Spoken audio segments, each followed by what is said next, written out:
Olá, sejam bem-vindos ao nosso canal. Se você está chegando agora, não se esqueça de se inscrever e ativar o sininho para que você possa receber as nossas novidades. Obrigada por curtir e compartilhar, isso nos ajuda a ajudar mais pessoas. E o vídeo de hoje é a primeira parte de uma sequência de vídeos que faremos sobre o nosso olhar sobre o luto. E essa sequência de vídeos vai se chamar A Travessia de um Luto. Espero que vocês gostem. Com o avanço da sociedade e particularmente da medicina, estamos vivendo mais e estamos vivendo melhor em termos gerais. Isso gera uma sensação de um afastamento maior da morte, essa grande angústia de todos nós. Com isso, a morte, que é uma condição inerente dos seres vivos, muitas vezes ela é vista como um fracasso da medicina, como um fracasso da vida. De forma geral, nós estamos cada dia mais distantes dela. Em nossa cultura, morrer é quase que proibido e quando a morte acontece, na grande maioria das vezes, é dentro de um hospital. Não se fala da morte, não se vê a morte, não lidamos com ela. E esse afastamento da morte em nossa cultura traz algumas consequências subjetivas e objetivas a todos nós. Ao mesmo tempo em que ela nos protege de uma angústia importante, ela também nos enfraquece no duro exercício de entender que a morte ela é uma condição da vida e que o luto é um processo pelo qual nós vamos passar, todos nós vamos passar de uma forma ou de outra. Mas precisamos naturalizar a morte. Isso significa que podemos olhar para ela com uma certa resignação, apesar do medo. Que podemos olhar para ela com certo respeito, apesar da raiva. Podemos olhar para ela como um conjunto de coisas e experiências que vamos viver ao longo da vida. Naturalizar a morte, entender que ela vai chegar em algum momento, pode nos dar um outro olhar sobre a própria vida. Pode nos dar coragem, por exemplo, para fazer coisas que em tese não teríamos coragem ou não temos coragem. Significa que nosso processo de aceitação e ressignificação pode ser mais leve, não necessariamente menos doloroso. Então, por que falar sobre a morte, né? Porque falar sobre a morte, sobre o luto, sobre a perda, também é falar sobre o tempo, falar sobre o amor, falar sobre a vida. Sofremos porque amamos. Dor e amor juntos, entrelaçados, precisamos falar sobre isso. A nossa aposta e a nossa proposta é tratar o assunto que já é pesado e já é dolorido por natureza de uma forma mais leve, de uma forma mais poética, né? De forma que cada um de nós possa ir trilhando o nosso próprio caminho dentro desse processo, nos ajudando, nos apoiando uns aos outros e percebendo que mesmo na estrada mais escura nós não estamos sozinhos. Por mais paradoxal que seja, a morte nos escancara a vida, porque ela nos alerta que não temos todo o tempo do mundo. E que se há algum sentido na vida, ele pode ser dado justamente pela compreensão profunda do que a morte representa para cada um de nós. Ter consciência da morte pode nos tirar da sensação de vazio da existência e pode nos colocar num lugar de conexão com a vida, com o que somos, com o que queremos ser, com o que podemos ser. Vida e morte, morte e vida, um complemento do outro. O luto é um processo, um conjunto de emoções, sentimentos e sensações resultantes de uma perda significativa.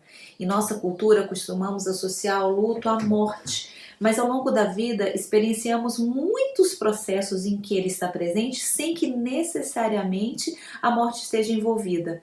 Pelo menos a morte concreta, de fato. Né? Separações afetivas, separações de amizade, a perda de um emprego, mudanças de forma geral, todos esses processos podem ser vividos e geralmente eles são como processos onde o luto está direta ou indiretamente envolvido. Entender que algumas coisas se vão e que não voltam, que sentiremos muitos sentimentos misturados nesse caminho que o luto aponta, que não há muitas vezes outra saída senão a vivência desse luto.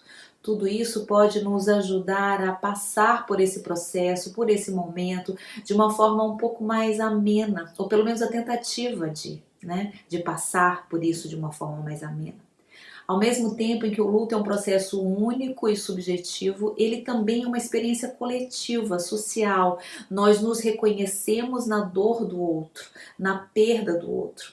Ou seja, os sentimentos de um enlutado são parecidos com os de outra pessoa passando pelo mesmo processo, ao mesmo tempo em que são individuais. E por que é importante, de novo, falar disso?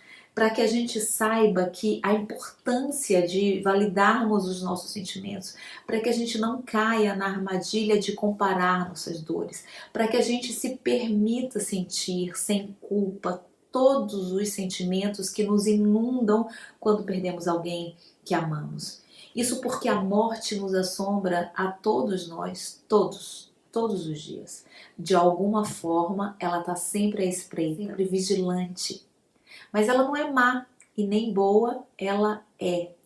E ela é porque a vida é. Ela é porque ela faz parte de tudo que é vivo. A morte ela é uma condição absoluta, não há escapatória, não temos como fugir. E é essa angústia que nos desafia a todos.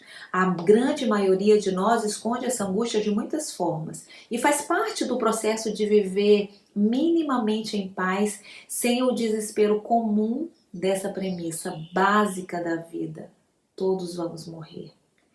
Assim, quando alguém que conhecemos falece, a morte que não tem face, ela aparece em um rosto.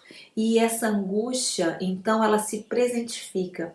Mas não se engane, não é a morte do outro que estamos chorando, ou pelo menos não é só a morte do outro, é a nossa. E embora soframos e choremos a morte do outro, é a finitude que nos angustia, é a certeza de que um dia não estaremos mais aqui que nos amedronta. E se fugir não adianta, o que fazer diante dessa certeza? Não há respostas, mas há possibilidades. E cada um de nós vai ter que lidar com isso de uma forma única e particular. O tempo, o que fazer com ele? Como deixar ele passar se quem amamos se foi? Como nos relacionar com o tempo que de repente passa a funcionar para nós de uma forma completamente diferente de antes? Como lidar com essa variável tão intensamente modeladora das nossas vivências? Como apaziguar o nosso coração e a nossa relação com o tempo? Nenhum luto é igual ao outro. Todos nós passamos e sentimos a dor da perda de alguém que amamos de uma forma pessoal e única. No entanto, alguns sentimentos são sentidos de forma parecida durante um determinado tempo em um processo de luto. E isso levou a um entendimento de que a vivência de um luto passa por fases que vamos vivendo à medida que o tempo avança.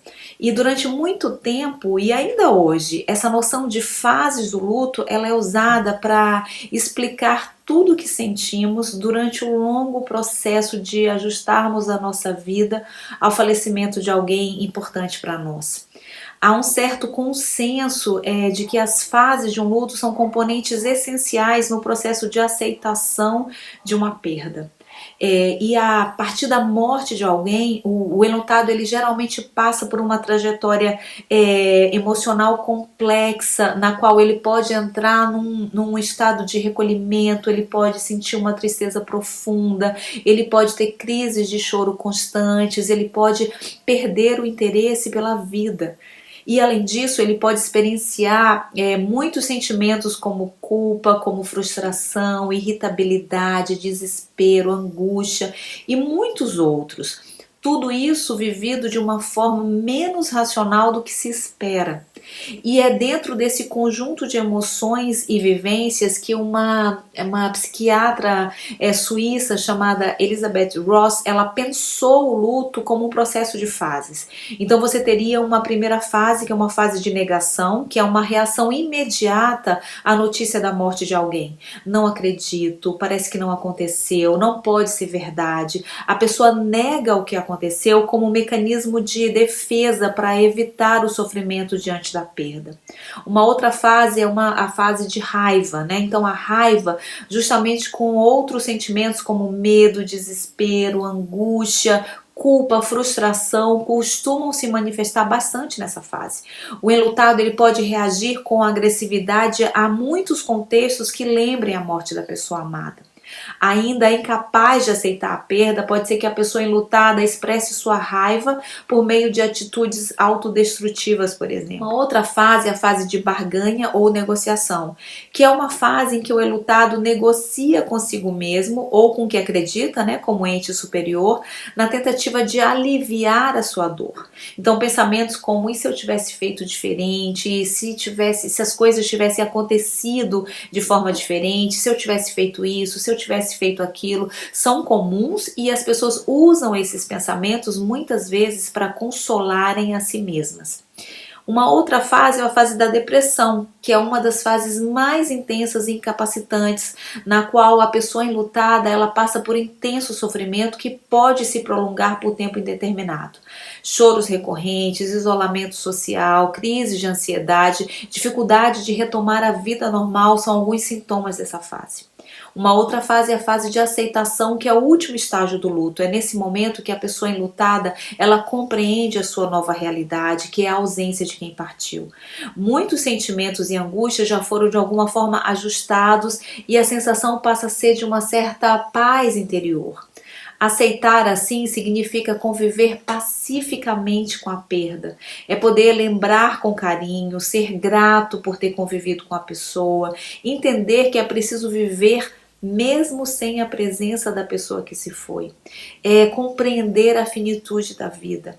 No entanto, atualmente há um certo entendimento mais amplo de que um processo de luto não necessariamente passa por fases, pelo menos não de forma linear. Pelo contrário, essas fases elas podem até existir e de fato elas existem, mas todas as fases ou todos os sentimentos associados a essa fase, eles são vividos ou eles podem ser vividos de forma aleatória, tudo junto e tudo misturado. E pensando dessa maneira, um luto é um processo, ele não é um problema. É um caminho a ser seguido, é uma travessia longa, um caminho tortuoso, um processo doloroso. Não é sobre superação, é sobre vivência. Não é sobre parar a dor, é sobre como conviver com ela. Assim, a vivência de um luto pode ser também uma estrada de entrega, de descoberta, de aprendizado, o duro exercício de nos enxergarmos como humanos, como mortais. O longo entendimento de que a morte é uma condição da vida e que todos vamos morrer. E se todos vamos morrer, um luto ele pode nos ensinar a viver. E é isso, muito obrigada por você que me acompanhou até aqui, não se esqueça de curtir e aguarde o próximo vídeo.